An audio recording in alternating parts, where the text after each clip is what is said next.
our very special guest. There is a lot that we have to learn from her. Now, she is a pre-decision diagnostic advisor who is based in Trinidad and Tobago, and she's the founder of Hudson Alignment Studio. She specializes in helping leaders and teams realign behaviors, systems, and decision-making patterns that create healthier, higher performing work environments. Pleasure to be here today with our very special guest. There is a lot that we have to learn from her. Now, she is a pre-decision diagnostic advisor who is based in Trinidad and Tobago, and she's the founder of Hudson Alignment Studio. She specializes in helping leaders and teams realign behaviors, systems, and decision-making patterns that create healthier, higher performing work environments. With a career shaped by deep inquiry into human behavior, change, and performance, she is known for her reflective, insight driven writing on leadership, engagement, and organizational culture. She brings over 2 decades of experience guiding individuals and organizations toward clarity, alignment, and sustainable growth. And I speak of our special guest today, Giselle Hudson. It's certainly a pleasure to have you here today, Giselle. Welcome. Thank you, Alison. Okay, awesome. Now, to open our conversation, I want to ask you, Giselle, you observe teams closely and you're able to pick up on patterns long before they become visible to others. So, in your position as a pre-decision diagnostic advisor, can you tell us about your work? What early signals can you tell, or are you able to tell a team that is starting to slip out of sync from your experience? Yeah. The first thing I'd say is that there's an assumption that teams are in sync. I don't think that teams are readily in sync. I was thinking about, for example, like a car. If you buy a brand new car, everything is running perfectly at that time and in sync. Teams don't come fully loaded as a mechanical instrument or car would come. So you find that each part of the team is it's comprising of different individuals, and each person has their own alignment issues, challenges that they have to address, and so the alignment starts individually and then it's integrated.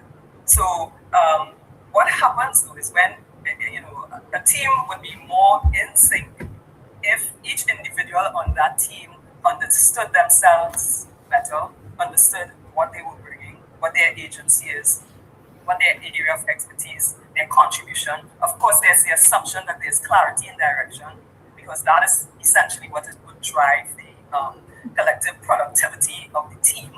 And so, and then once that happens, then you would find that there's flow and there's synergy.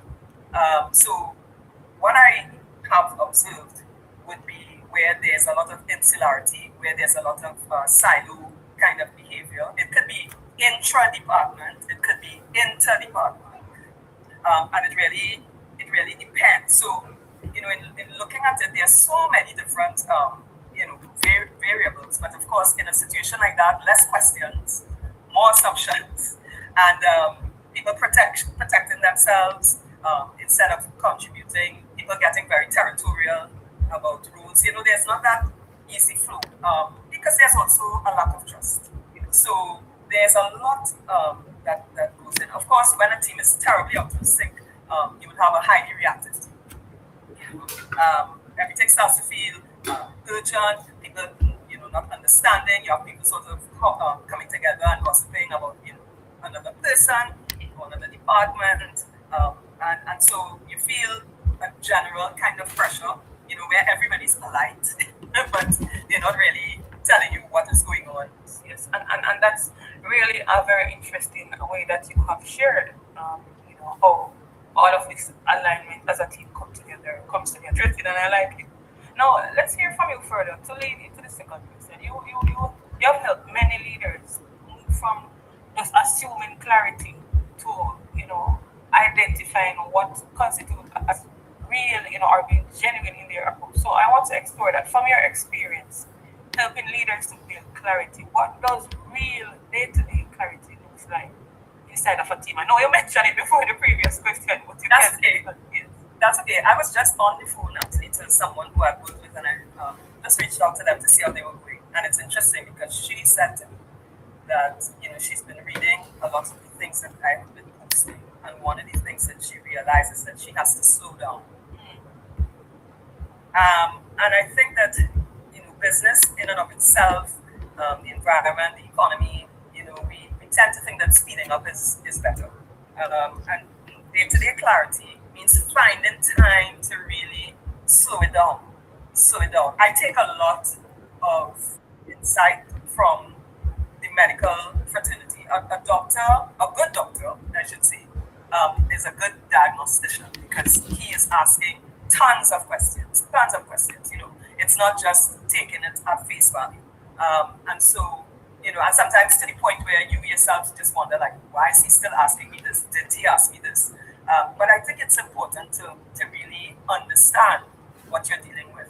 And I would say, I was actually thinking about this as well. I would say that if you don't have it within yourself, you need to have a person, and I'm not advocating for me to be hired, but I'm talking about like someone that you can recognize who you might think, oh gosh, you kind of stalling things, or we're trying to move quickly. Yeah, that person who tends to kind of give a little drag and say, wait, but have you considered, I think there's more value in that person than we give, other than just being a pain in the butt. We might just think that person is just, gosh, they're keeping me back. But I think that it is so important to really understand.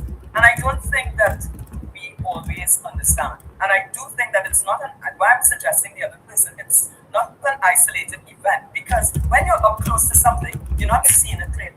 Yes. Right? If you're able to treat yourself as in the third person, I saw this recently as a suggestion, so I'm just putting it out there. But it's like thinking, okay, you start to talk about yourself like, okay, Giselle is facing this, and what should she do? And then start writing along those lines. So you sort of self outside of self-examining self. You get a better perspective than being in it, because being in it, you have the emotion, you have sort of knowledge that you've done this before. I've seen people have that sort of confidence where, well, we know exactly what to do here. And of course, that may not always be the case, because while it looks the same on the surface, it may not necessarily be the same. It may not have the same variables and components that you need to address. So, I think definitely I would say the first thing, slow completely down, ask tons of questions, ask questions again. I think the time that you spend doing that, yeah, it will do wonders in terms of where you eventually get to.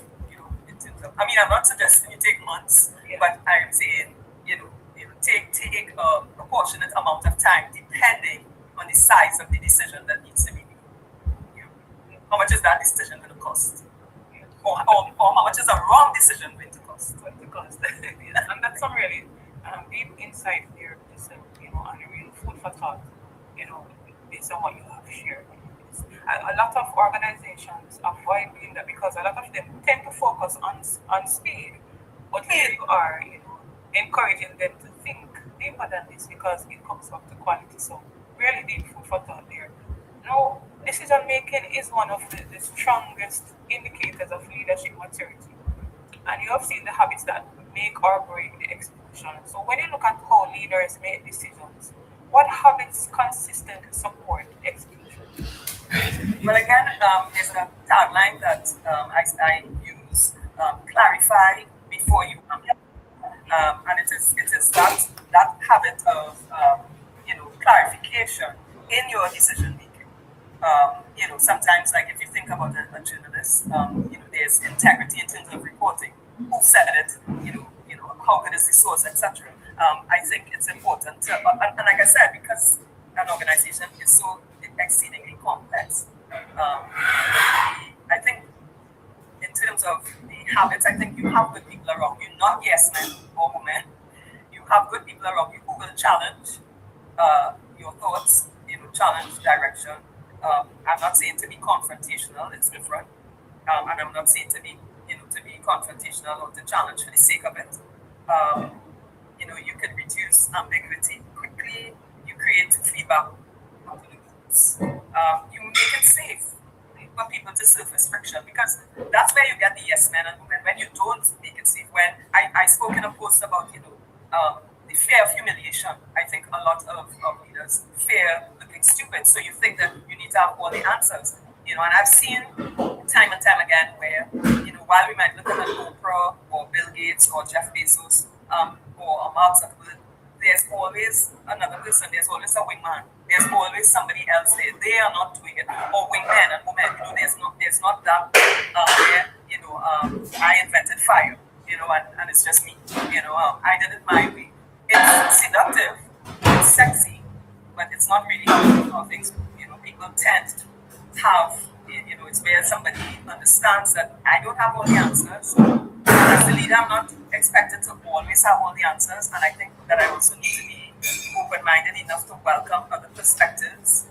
And then when I have everything, then I could distill and decide in the context of the goal, which is the best way forward for the organization. Excellent, excellent, excellent. All right, now you have shared so much advice there for leaders.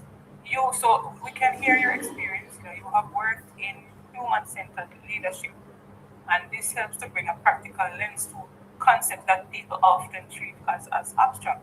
Now, in your work with human-centered leadership, how do you see inclusiveness and accessibility showing up in when you think about everyday operations? How do you see inclusiveness and accessibility actually showing up? When there's a leader who can listen and understand, you always have, I guess, in a group, somebody who's talking a lot and contributing a lot, and that's okay.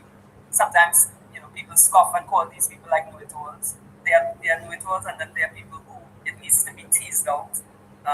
Quieter personalities. Just I had lunch with a teacher years ago, and after that she died like a couple of months later.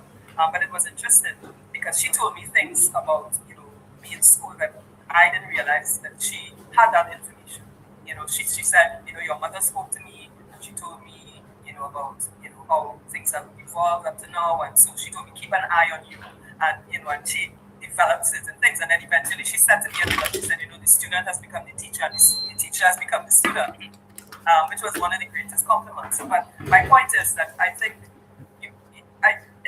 dealing with humans, I always say it's messy. It's beautifully messy, right? We've all been, and just to quote, fearfully and wonderfully made. And I think that we have a contribution. I think everyone is predisposed to a particular way in which they do things and in how they see the world. So as a leader, you can't have a worldview that's your own, and you have to sort of get from people, not just hear the ones who are loud and or contributing, I should say, because I don't want to suggest that being loud means that it's a negative thing. But where everyone can feel safe, where everyone knows that even if you don't use the idea, or even if right now what I'm suggesting may not be practical, but that they're not dismissed. It shuts people down, right? Maybe sometimes not intentionally, but you might inadvertently put a stop work on somebody who can contribute beneficially down the road, but because of how you handle that particular situation. So it's really valuing people. And I will say that many organizations talk about valuing people and they don't. And it's because, like I said, we are beautifully messy. So it's like they really literally want you to sort of just show up, do the work, not too much fuss, not too much friction. Let me do my work. Yes. I don't think there's enough understanding, and it's not even like mom and pop shops or smaller businesses. I think everyone. It's like employees bother them, right? They are bothered, and it should be because but it takes understanding and perhaps or isolating and getting someone who can do that for you in the organization, because you may not necessarily be wired, Right. to deal with those personalities, but I'm saying that get someone on board to deal with, with personalities, if that is an issue, because we all, I think, there's I think it was, what was the book? I think it was Acres of Diamonds, but that's just it. I think every organization is sitting on acres of diamonds. It's just unmined potential in employees, but you don't know. So somebody who has a rude or disapproving facade, that person is dismissed. You don't know what is lying in that acreage. You don't know what's there. And sometimes people become a particular way and are defensive or whatever it is because of issues that, once you kind of get through all of that, you recognize that they have something really, really valuable to contribute. And where does that happen? When people genuinely feel that you're interested in them, that's when people open up. Some really, really strong advice there to sell. Really great advice right there. And let's continue to talk about helping some of these organizations. I really do hope that persons will tune in and actually learn from these general tips that are shared. Now, when we think about pressure, pressure reveals a whole lot as it relates to team culture. So I'd love to hear what you have observed. So when teams are under pressure, what behaviors help stabilize execution and which ones tend to disrupt? A leader who I think is not emotionally is not able to emotionally regulate themselves. Obviously, that would sort of be contagious, right, within the team. So I think that there needs to be. I'm not saying to be flatline. I'm not necessarily saying to be calm. I'm not saying to be dispassionate. But you sort of reduce chaos. In the Caribbean in particular, we say, well, we like bacchanal, or we like stuff, but you don't want to feed unnecessarily. You don't want to feed into that narrative. You want to you want to give that sense of you know we are doing this. Yes, this is a rocky period, but these are the things that we need to do to get through this. It's like how we all evolved during COVID. It was like you sort of, if you think about that experience, and there's a term that I came across recently called the fog of war, and it's that uncertainty in war where you don't know all the things that you're dealing with, but that's life.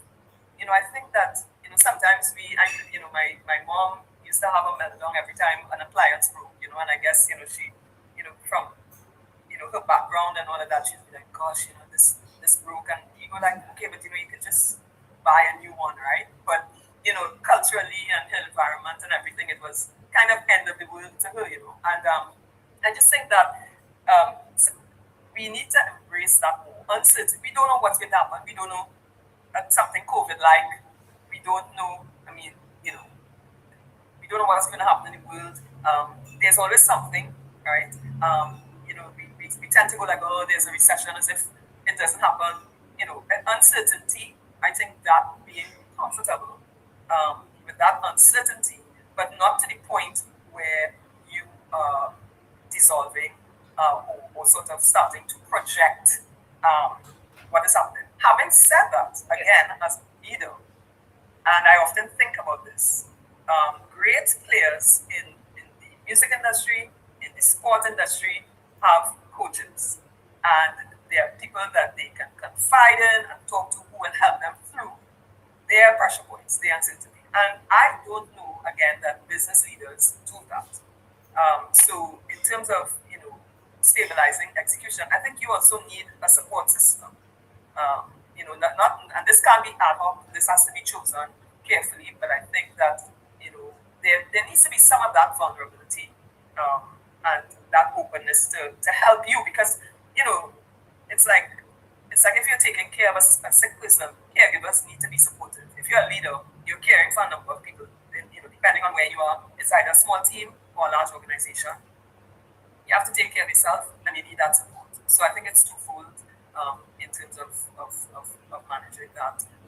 And I think the under pressure part is more common than not. You're always under pressure from the board to perform, under pressure from from in terms of departments and what needs to happen. It's pressure. That's unavoidable. It's unavoidable. Yes. All right. So you have really shared a lot, and we are basically at the end, but I'm going to ask, what final tips do you want to impart to leaders, founders, organizations in general? What final tips do you want to impart? You have really shared some great insights, and it's a lot to think about, and tell persons how they can connect with you so that they can gain from your experience. Well, in terms of connecting with me, very easy. It's my name, GiselleHudson.com. You can subscribe or not to the Strategic Alignment Journal, but I post every single day there. So even if you just hop over there occasionally, so that's GISELLEHUDSON.com. And there's all that information there about the diagnostic work. My work is very pattern driven. So generally, I've sort of uncovered four basic patterns, and that is there's plateau, like if someone they're not moving. There's friction if you have a recurring problem. There's identity, where maybe the business is not what you expected it to be, or there's something there that's not fully aligning. And then there's opportunity. When you want to consider a new venture or a different part of business or whatever. In terms of tips, and I think that making sense of things, is it's a skill that if you don't necessarily have it, you're not necessarily going to become an expert, but you begin to really ask why. You can do it by just asking why, and then asking why again, and asking why again and again. Probably 7 whys deep. You can start to uncover, what might be happening. Don't just go to the first thing. We have a thing that sales are down, more marketing. That's the kind of thinking. Or different sales team, or sales training. None of those things might be contributing. It might be something else. So it's important to know and understand that, especially if I think this is key. If you have a recurring problem, and that has been going on for a while, and you have thrown quite a few dollar investments behind that problem, and you haven't solved it as yet, that's it. You should call me. But more importantly, something is happening. I think that's the red flag. Yes. You may be closer to solving, but like I said, you would spend less money trying to figure it out, upfront, rather than trying to go with what you think is a confident trend, and yes, this will work. Most times it's not going to work. Whatever anybody's telling you that this, because again, uncertainty. When I was much younger, clients asked me to guarantee that this would happen, and there's no guarantee. There's no guarantee. Anybody who tells you that there's a guarantee, they're lying, because there are too many variables that are out of the advisor or consultant's control to have a guarantee. Because that means that you are going to do exactly everything, and then that also says that everything I say to do and you do it exactly like that, it's going to happen. Life doesn't work like that. And we can get closer. We can approach it in a structural way, in a way that makes sense. But if we think that there's some magic bullet, and it's 3 easy steps and you're financially independent, no. It's not gonna happen like that. Excellent. Excellent. And I want to thank you so much, Giselle, for these final tips that you have shared. And I'm happy that you're able to share also how persons can connect with you, because I'm certain that a lot more persons want to connect with you for this expertise. You have mentioned so many ways in which you're able to assist. And please remember, those who are listening, GiselleHudson.com. Please connect with her. She's excellent at helping leaders, teams, you name it. And I want to say thank you so much again, Giselle. We are basically out of time. But thank you so much. This has been great. This has been real. And I want to say thank you.